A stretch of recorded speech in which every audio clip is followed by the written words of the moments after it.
Chapter 1. New Blood. When Robert Langley arrived at Willowbrook Retirement Village, he was carrying a leather suitcase, a charming smile, and a whisper of mystery. At 71, he had the kind of silver fox appeal that turned heads. Not just among the women. Even the men grudgingly admitted the guy had charisma to the residents of Willowbrook. Robert was a breath of fresh air. He was articulate, cultured, and with just enough of an accent to sound worldly.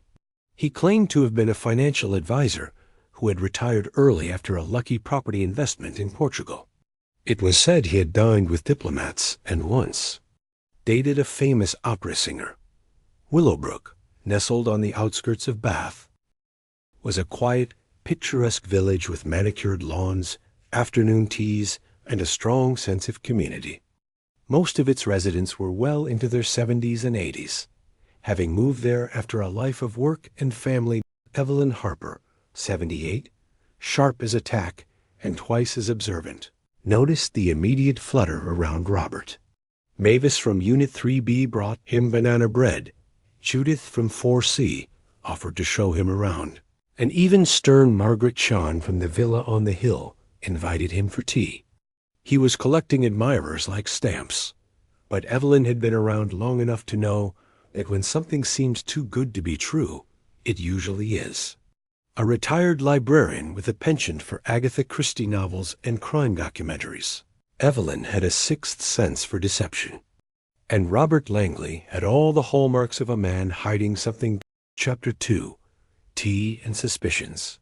He's very attentive, Judith gushed one afternoon over tea and scones in the community room. He listens, you know. Really listens. Evelyn arched a brow. Men like that usually want something.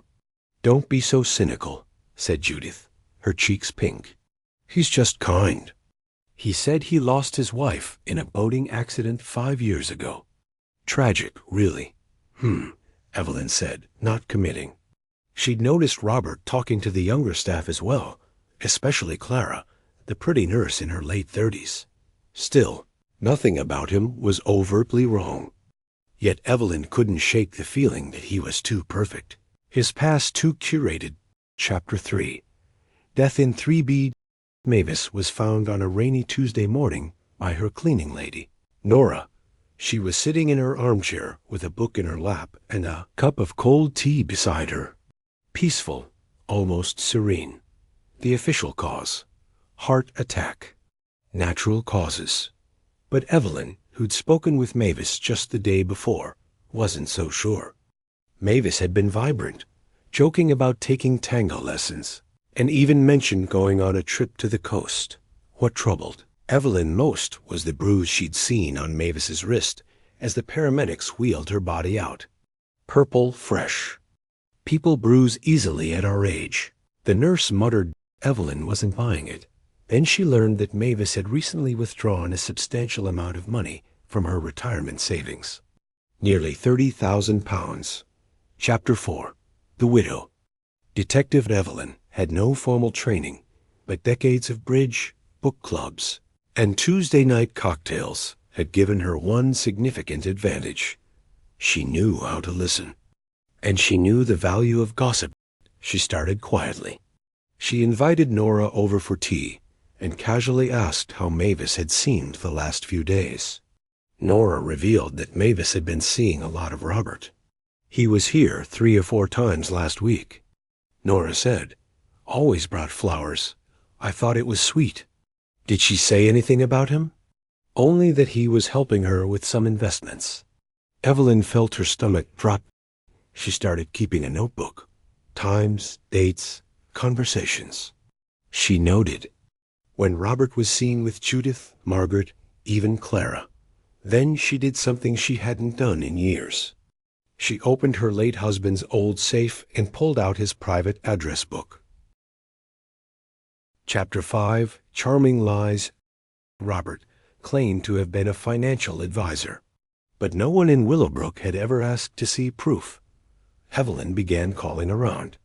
Posing as a potential client, she contacted financial firms in Portugal. No one had ever heard of Robert Langley. She checked social media and inline databases.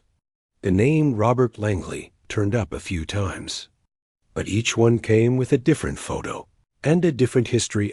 One alias matched a man under investigation for elder fraud in Canada. Another had been questioned after a suspicious death in Florida. When Evelyn confronted Robert casually over bridge night, he smiled. "I assure you, dear lady, I am nothing more than a lonely widower," he said. "So was Ted Bundy," she snapped. He laughed, but his eyes narrowed. Chapter 6. The Will. Evelyn contacted Mavis's lawyer, Daniel Priestley, under the guise of helping sort Mavis's belongings. "I really shouldn't say anything," Daniel said, "but Mavis did make a change to her will. Very recently." "How recently?" 6 days before she died. She left £50,000 to a man named Robert Langley, and her vintage Jaguar. Evelyn felt cold. She checked with Margaret next. Subtle questions at first, but Margaret admitted she'd been considering leaving something to Robert. He'd helped her set up an offshore investment.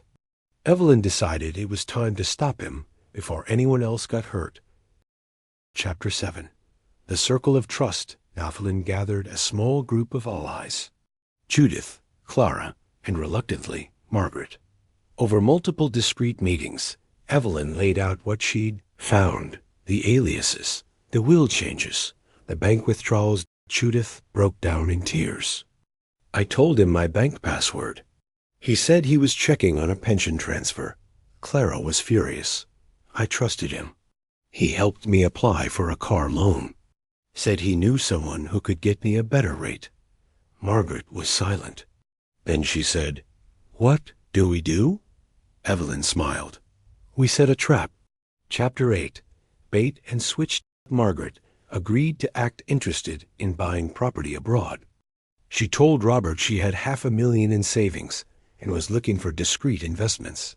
Judith mentioned her late husband's rare coin collection, supposedly worth a fortune. Clara coordinated with Evelyn to place a fake call about a medical emergency.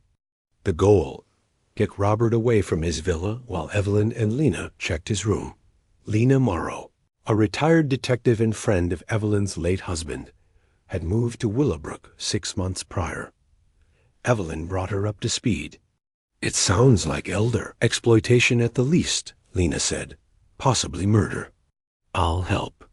Chapter 9. The Search. Robert left promptly after Clara's call. Evelyn and Lina entered his villa with a spare key obtained by the head of maintenance, who'd been charmed but not fooled. Inside, they found a briefcase with forged documents, passports under different names, and photos of Mavis, Judith, and Margaret. Notes on their financial situations, PIN numbers, account balances. Lena took photos of everything. Then they found something chilling: a vial of digitalis, a heart medication in high doses. "Enough to kill." "That's what killed Mavis," Lena said.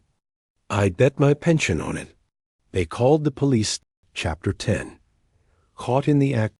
As Robert attempted to leave the village later that evening, he was met by uniformed officers. Lena handed over the evidence. Clara confirmed her bank account had been drained of over £5,000. Detectives found Mavis's jewelry in a hidden compartment in Robert's suitcase, along with Judith's missing coin collection. Under pressure, Robert confessed to multiple scams across the UK and abroad. He'd targeted retirement communities, building trust, forging documents, and exploiting vulnerabilities. Mavis's death was reopened. A second autopsy confirmed the presence of digitalis in her system. Chapter 11. Ripples. The community at Willowbrook was rocked. Many felt betrayed, others ashamed. Some, like Judith, found it hard to trust again, but there was also pride. In Evelyn, in Lena, in the way the community had come together. Robert Langley was sentenced to life in prison. News outlets ran the story nationwide. Widow sleuth cracks retirement village murder. Evelyn received dozens of letters, offers to write a book. Appearances on talk shows. She declined them all. Chapter 12. Tea and Triumph. Evelyn sat on her veranda, a cup of Earl Grey steaming beside her. Lena joined her, holding a copy of the local paper.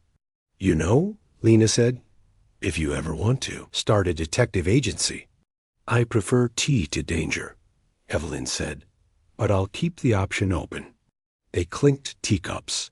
Life at Willowbrook settled into calm once again. But Evelyn Harper kept her eyes open. Because sometimes evil wears a smile and brings banana bread.